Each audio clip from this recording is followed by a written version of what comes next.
गौ माता की, भारत माता की, बुद्धगिरी जी महाराज की, प्रकृति पर्यावरण की। धन्यवाद।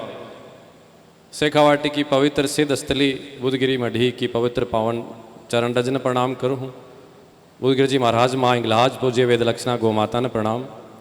सृष्टि रूपी प्रकृति परमात्मा रूपी ईश्वर ने प्रणाम। और आज आपने सबके भावने आपने सबकी सेवा ने देख कर ई शेखावाटी की धरा फतेहपुर शहर में माननीय मदन जी दिलावर साहब शिक्षा व पंचायत राज मंत्री जी आपने बीच पधार्या है।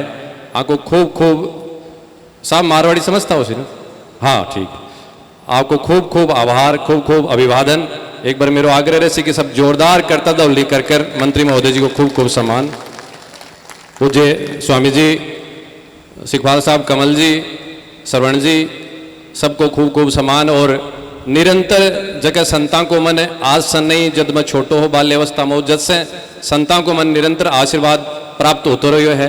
आँख की प्रेरणा से ही सेवा अथवा संन्यास को भाव स्थापित है। मैं सब संतान हाथ जोड़कर प्रणाम निवेदन करूं हमारे चरणम। और आप सब सुधीजना से क्षमा प्रार्थी हूं मैं इसलिए कि गर्मी बहुत तेज है। ये गर्मी से सामनो आप पिछले 2 घंटा से कर रहे हो।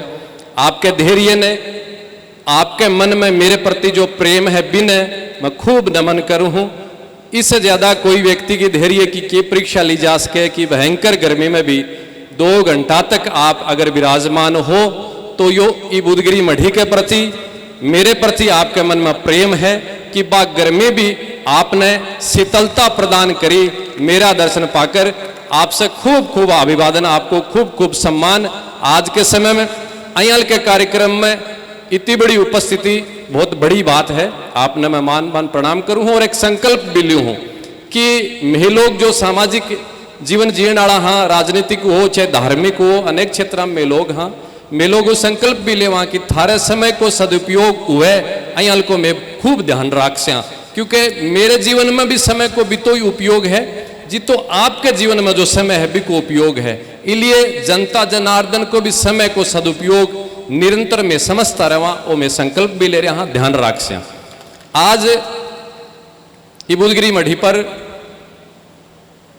शिक्षा मंत्री, पर्यावरण मंत्री मदन जी दिलावर व सबके सानिध्य में आपा गो रक्षा व पर्यावरण रक्षा के चिंतन न लेकर बैठे हाँ। मैं सबसे प्रथम आपके समक्ष कहना चाहती हूँ, आप तो सब जानो ही हो, लेकिन विशेषकर मंत्री जी के ध्यान आकर्षित कर लिए कि अब बुद्धगिरी मढ़ी जगह को 219 वर्ष पुरानो इतिहास है।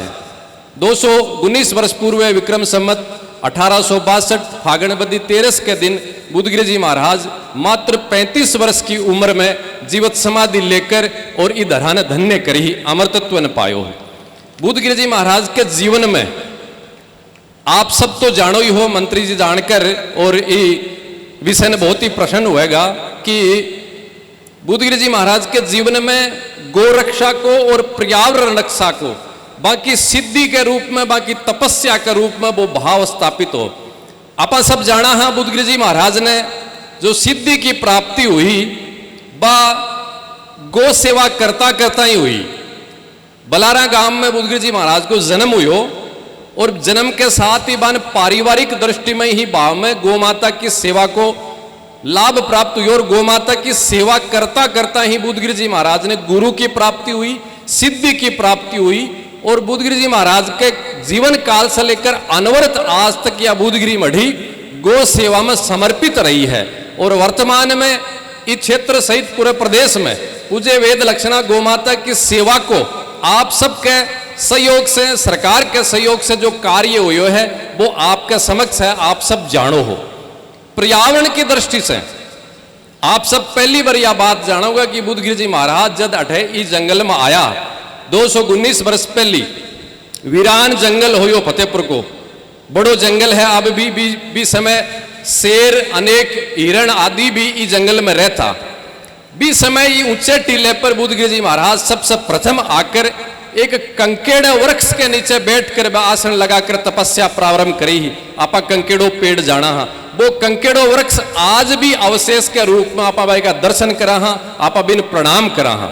गो सेवा व पर्यावरण रक्षा अनवरत बुद्धगिरी जी महाराज से लेकर इस स्थान से प्रतिस्थापित रही है, दिन उत्तरोत्तर बढ़ती गई है। और वर्तमान में मंत्री जी मेरी बात के लिए आप ध्यान देता रहो, स्वामी जी आग्रह रसी कि 2017 में आप सब बुद्धगिरी मढ़ी को नयो निर्माण करो, और भी नयो निर्माण के संपूर्ण होने के बाद में 2017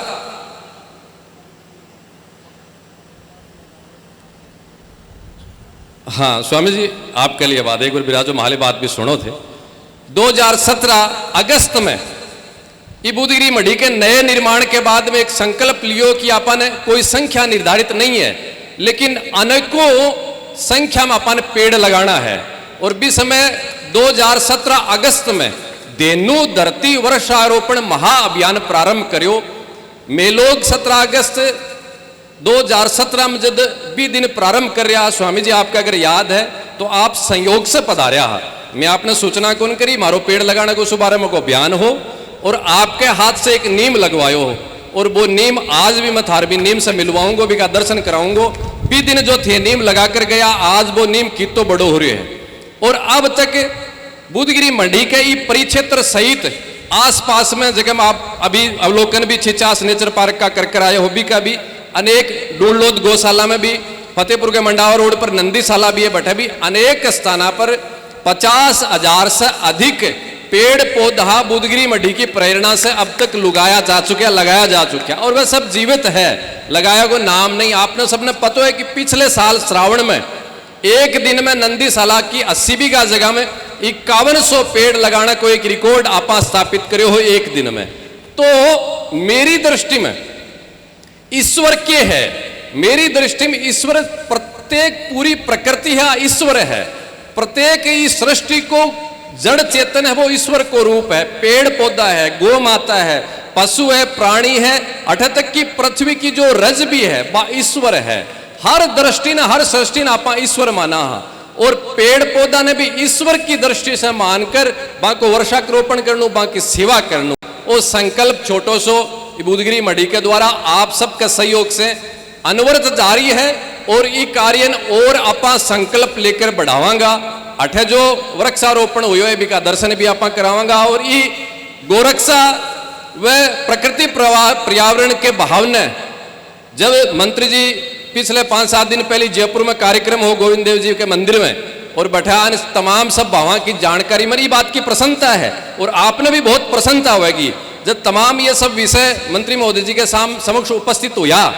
तो मंच पर ही मंत्री जी बोलिया कि महाराज मैं 18 जून न फतेहपुर आकर थारे भी सेवा का दर्शन करूंगा। आपने लिए कितनी बड़ी सौभाग्य की बात है कि स्वयं चलाकर गौ सेवा का, प्रकृति पर्यावरण सेवा का दर्शन करने के लिए आदरणीय दिलावर साहब पधारे है।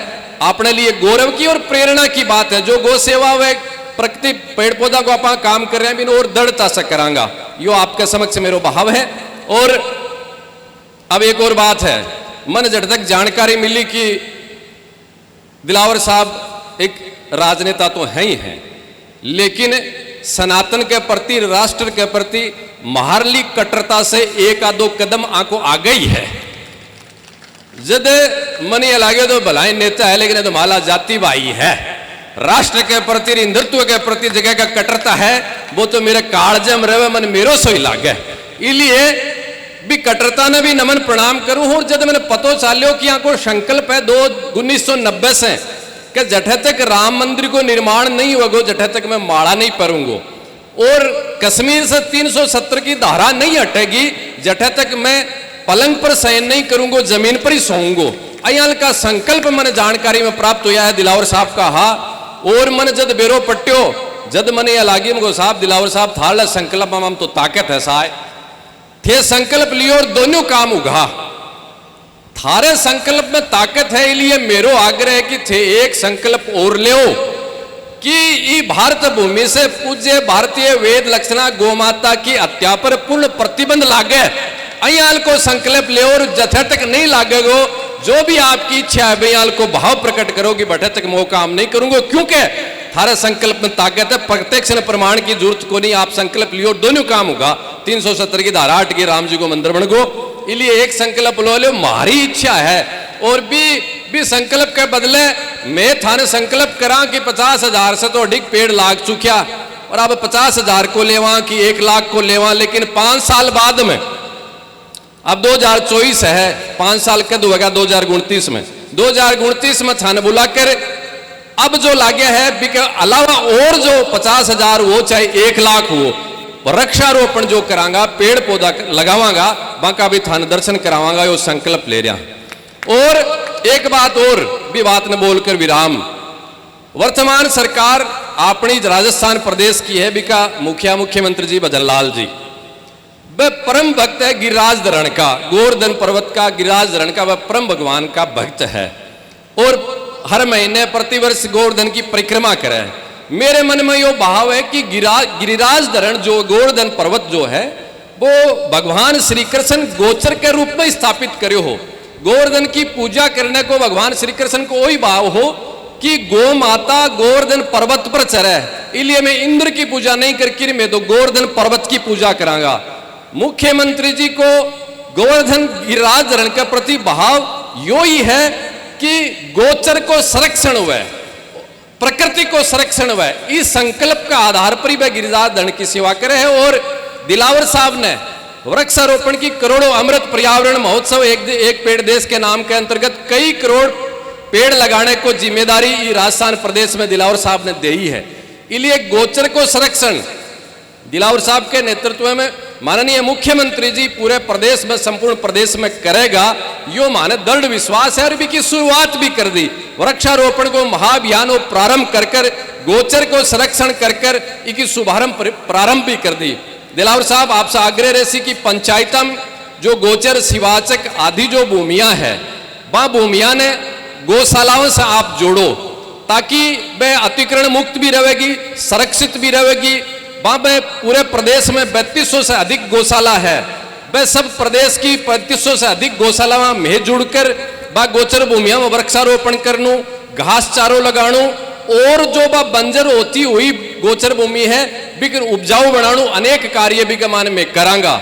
इसलिए एक जो सरकार के माध्यम से गोचर शिवाचक अनेक नाम से जो भूमियां हैं वन गौशाला से जोड़कर विकसित करने को भी आप नीति पारित करोगा तो वह आपने बचेगी, सुरक्षित होएगी, अतिक्रमण मुक्त भी होगी। और आज जिस तरीके से गोचर भूमियां बंजर होती जा रही है वन आप उपजाऊ बढ़ावांगा। मन पूर्ण विश्वास है कि आप सब ये कार्य करोगा। पुनः आप सबको मैं विशेष आभार व्यक्त कर रहे हूं, साधुवाद व्यक्त कर रहे हूं। और मेरा आपसे आग्रह भी रहसी कि खूब लेट होगी, लिए बुद्धगिरी जी महाराज की गोमाता की आपण पर कृपा होगी, आपा सब प्रसाद भी लेवांगा तो थाने सब ने प्रसाद भी लेकर जाना है। और इस कार्यक्रम के बाद में आपने फतेहपुर विधानसभा नयावास जो मेरी जन्मभूमि है, मेरे लिए स्वर्ग है, वे नयावास गांव में उस माध्यमिक विद्यालय के भवन को शिलान्यास को कार्यक्रम भी है।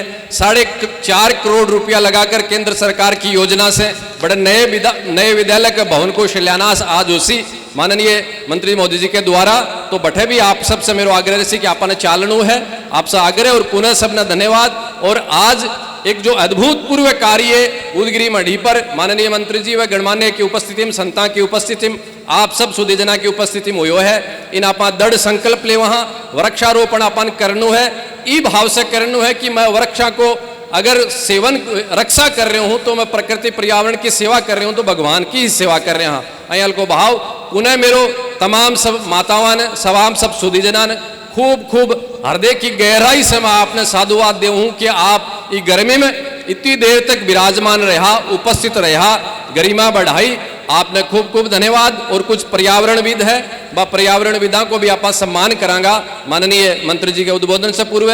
पुनः सबको धन्यवाद। जय गौ माता, जय गोपाल। भारत माता की, भारत माता की।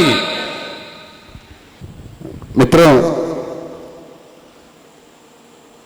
गौ माता के बारे में जितना भी श्रेष्ठ कहा जाए उतना ही कम होगा, क्योंकि गौ माता हमको सब कुछ देती है, सब कुछ देती से श्वास से भी वो 24 घंटा ऑक्सीजन देती है। 24 घंटा 365 दिन पूरे 12 महीने और जिंदगी भर वो ऑक्सीजन देती है। ऐसी है हमारी गौ माता। कि गौ माता हमको सब कुछ देती है, उसके पास में निरंतर बैठने से भी कई रोग गौ माता के डर से दूर भाग जाते हैं या नजदीक आते ही नहीं हैं, नजदीक आते ही नहीं हैं। ऐसा कहते गौ माता की पीठ पर हाथ फेरो तो ब्लड प्रेशर गायब हो जाता है। यानी सब कुछ देती है, सब कुछ। एक व्यक्ति मेरे से ऐसे पूछ रहा था, तो एक विद्वान व्यक्ति है, उन्होंने कहा, मेरे को बताया, दिलावर जी आपको कुछ पता है कि नहीं कि गौ माता और क्या क्या देती है? मुझे पता नहीं है। उन्होंने कहा कि गौ माता अपने बच्चों को बुद्धिमान भी बनाती है, उनको चंचल भी बनाती है अपने बेटे को। मुझे आश्चर्य लगा कि कैसे संभव हो सकता है। तो उन्होंने कहा मेरे को कि एक प्रयोग करो कि 10 भैंसें खड़ी कर दो, उनके 10 छोटे छोटे बच्चे भी खड़ी कर दो जो 1-2 दिन पहले पैदा हुए हो, एक सामने सामने दूरी पर, और बच्चों को कुछ रस्सी से बांध कर रखो। इधर गाय के बच्चों को भी खड़ा कर दो, 10 उनकी माताओं को भी खड़ा कर दो, एक साथ सबको छोड़ो। तुम्हारा फिर क्या होगा? उनका छोड़ोगे तो वो भैंस का बच्चा 4, 5, 6, 7 भैंसों के जाने के बाद उसकी मां को ढूंढ पाएगा, लेकिन गाय का बछड़ा जो ही छूटेगा सीधा उसकी मां के पास जाएगा, दूसरी के पास नहीं जाएगा। इसका अर्थ होता है बुद्धिमान गाय माता का दूध पीने वाला होता है। इसलिए गौ माता का दूध पिएंगे तो हम और हमारे बच्चे तो बुद्धिमान होंगे। फिर उसने कहा दूसरा प्रयोग बताओ। उन्हें बताओ, पेट भर के भैंस के बछड़े को दूध पिला दो तो क्या करेगा? मैंने कहा आप ही बताओ जी। बोला वो तो ऐसे ऊँगेगा, बैठ जाएगा, ऐसे ऊँगेगा, ऐसे ऐसे कर करके ऊँगेगा। और गाय का बच्चा तो जो ही दूध पीकर पीने से उसका पेट भर जाएगा, त्यों ही ऊंची पूंछ करके दौड़ लगाना प्रारंभ करेगा, यानी चंचल होगा। यानी गाय का दूध पीने वाला बच्चा बुद्धिमान भी होता है और चंचल भी होता है। मैंने तीसरा क्या होगा? बोला तीसरा ये होगा, मैं बताऊं? मैंने बताओ साहब कि आप भैंस के बच्चे को क्या बोलते हो? मैंने पाड़ा बोलते हैं जी। फिर थोड़ा बड़ा हो जाए तो पाड़ा बोलते हैं, और बड़ा हो जाए तो पाड़ा बोलते हैं। बोल और बड़ा हो जाएगा तो पाड़ा बोलेंगे। बोला गाय के बच्चे को, मैंने गाय के बच्चे को पहले हम बछड़ा बोलेंगे, फिर केड़ा बोलेंगे, फिर नार क्या बोलेंगे, फिर बेल बोलेंगे। बोला प्रोग्रेस किसने की? मैंने गाय वाले ने, गाय के बछड़े ने की। उसका तो पद बढ़ता गया, बछड़ा, नार क्या, केड़ा और फिर बेल हो गया, और वो पाड़ा का पाड़ा ही रहा। यानी भैंस का दूध पीने वाला पाड़ा का पाड़ा ही होगा, ऐसा उन्होंने मुझे बताया। यानी गौ माता के दूध में और में दूध में इतना अंतर है। इसलिए अधिक का अधिक हम अपने बच्चों को चंचल बनाना चाहते हैं, बुद्धिमान बनाना चाहते हैं, तो गौ माता की सेवा ही करो। इसलिए भाइयों और बहनों, मैं हमेशा यही निवेदन करता हूं कि गौ माता से श्रेष्ठ अभी तक कोई भी प्राणी इस धरती पर नहीं हुआ है, और मैंने कोई नहीं सुना कि कोई ऐसा धरती पर जीव हुआ होगा जो 24 आवर्स 24 घंटे ऑक्सीजन देता है। वो यदि प्राणी है तो हमारी गौ माता है जो ऐसा करती है। और मित्रों, पेड़ों की कीमत हमने इस पीढ़ी ने तो नहीं पहचानी, लेकिन आज के 294 साल पहले राजस्थान की धरती पर, जोधपुर जिले की धरती पर केजल्ली गांव में मां अमृता देवी ने पहचानी थी। जब उस समय के 294 पहले पूर्व के राजाओं ने पेड़ काटने का ऑर्डर दिया और मां अमृता देवी को पता चला तो चल दी अपने घर से निकल करके 2 बेटियों के साथ, और जाकर के पेड़ के चिपक गई। उन्होंने कहा मेरे मरने के बाद पेड़ काटा जा सकता है, मेरे जीते जी पेड़ को नहीं काटने दूंगी।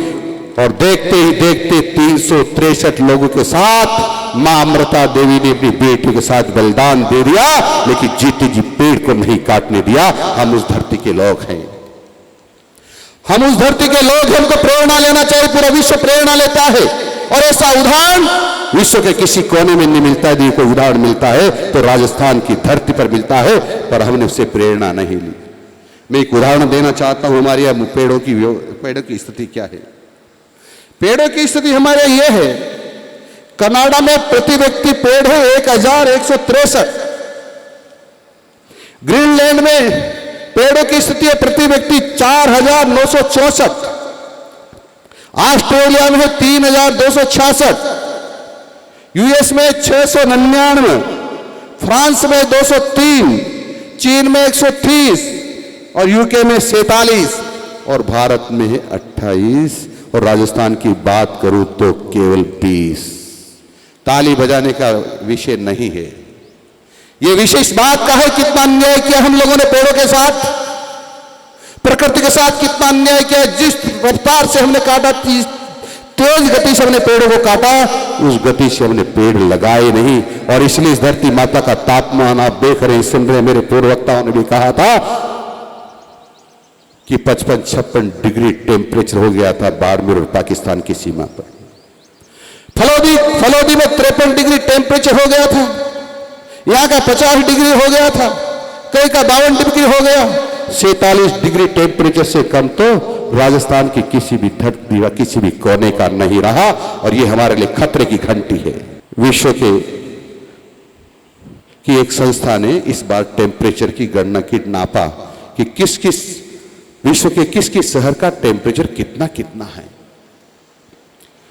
तो सबसे 15 जो शहर आए जहां टेम्परेचर ज्यादा है, सबसे ज्यादा विश्व में, तो विश्व में सबसे ज्यादा टेम्परेचर होने वाले 15 शहरों में से 7 शहर राजस्थान के हैं। 7 शहर राजस्थान के, यानी विश्व में सबसे ज्यादा कोई तपन है तो मेरी भारत माता राजस्थान की धरती पर है और ये बहुत गर्म हो गई है। राजस्थान के मुख्यमंत्री श्रीमान भजन लाल जी शर्मा के नेतृत्व में राजस्थान सरकार ने कार्यक्रम प्रारंभ किया है और निश्चित किया है कि इस बार अनंत लोगों के द्वारा अनंत पौधे इस राजस्थान की धरती पर लगाएंगे। राजस्थान की धरती पर अनंत लोगों के द्वारा अनंत पौधे लगाए जाएंगे और उसका 8 अगस्त अमृत पर्यावरण महोत्सव मनाने जा रहे हैं। उसमें आप सबकी भागीदारी चाहिए, आपके चरणों में मेरा निवेदन है। सबकी भागीदारी चाहिए क्योंकि हम सब इस भारत माता के बेटे हैं। इसका अन्न खाया है, जल पिया है हमने, इसकी गोदी में खेले हैं, कूदे हैं, बड़े हुए हैं। तो हम सबका दायित्व बनता है कि सब पेड़ लगाने में आगे आए और 8 अगस्त को अमृत पर्यावरण महोत्सव मनाएं ताकि दुनिया जाने कि किसी ने सबसे ज्यादा प्रेरणा लिए मां अमृता देवी ने तो राजस्थान की धरती है। विश्व के लोग भी हमारे से प्रेरणा लेने के लिए आगे आए। राजस्थान सरकार बहुत चिंतित है, बहुत इसलिए उन्होंने पहली बार कहा कि जहां 200 पौधे लगाएंगे वहां पर हम उनकी रखवाली के लिए, पानी पिलाने के लिए, पानी की व्यवस्था करने के लिए एक नरेगा कर्मी रखेंगे जो उसका पैसा भार राजस्थान सरकार के खजाने से उसको भुगतान करेंगे, यानी उसकी रखवाली भी करेगा पौधों की और उनको पानी देने की व्यवस्था भी करेगा। और इस माध्यम से लगभग हम 4 लाख लोगों को रोजगार देना चाहते हैं ताकि जो पौधे लगते हैं वो अधिक से अधिक संख्या में पेड़ भी बदल जाए। ये हमने सोचा है। हमने शहरों में कहा है कि नगर निकाय जहां संपन्न लोग हैं वो तो अपने ट्री गार्ड की व्यवस्था करें, पौधों की व्यवस्था करें, सुरक्षा की व्यवस्था करें, लेकिन जो संपन्न नहीं लेकिन पौधे लगाना चाहते हैं उनके लिए गड्ढों की व्यवस्था भी करेगी सरकार, पेड़ भी उपलब्ध करवाएगी और उसकी रखवाली के नगर निकाय से कहेगी कि यहाँ रखवाली के लिए भी व्यवस्था करो और पेड़ को पानी पिलाने की व्यवस्था करो। ये राजस्थान के खजाने से होने वाला है, राजस्थान सरकार के खजाने से होने वाला है। आज तक इतना किसी ने भी नहीं सोचा था, लेकिन मैं बधाई देना चाहता हूं माननीय भजन लाल जी को, माननीय मुख्यमंत्री जी को, कि उन्होंने इतना सोच डेवलप करके और पर्यावरण के प्रति चिंता करके उन्होंने कहा अब ज्यादा गर्मी बर्दाश्त नहीं, अब अधिक देर लोगों का कष्ट सहन नहीं किया जा सकता। और ये देखते ही देखते उसने योजना को साकार रूप देने के लिए मुझे निवेदन किया है कि जाओ मदन दिलावर, पूरे राजस्थान में घूम घूम करके सबके चरणों में बैठ करके निवेदन करो कि हम सब लोग 8 अगस्त को अमृत पर्यावरण महोत्सव पर अधिक से अधिक पौधे लगाएंगे ताकि विश्व के किसी भी कोने में इतने पौधे किसी भी स्टेट में एक साथ नहीं लगे हो और हम हर साल इस काम को करेंगे। आप सब लोगों से पुनः प्रणाम करता हुआ, निवेदन करता हुआ कि 8 अगस्त को आप सब लोग मिलकर के इतने पौधे लगाएंगे, इतने पेड़ बनाएंगे कि धरती माँ हरियाली से छा जाए और ऐसी लगे कि मेरी माँ हरी चोरड़ी पहनकर हमारी तरफ मुस्कुरा रही है और आशीर्वाद दे रही है कि मेरे बच्चों फलों फूलों में स्वस्थ हूँ और हम आपको हमेशा आशीर्वाद देती रही होंगी, ऐसा कहेगी। तो आप सब लोगों के चरणों में प्रणाम करता हूँ। नमस्कार, जय हिंद।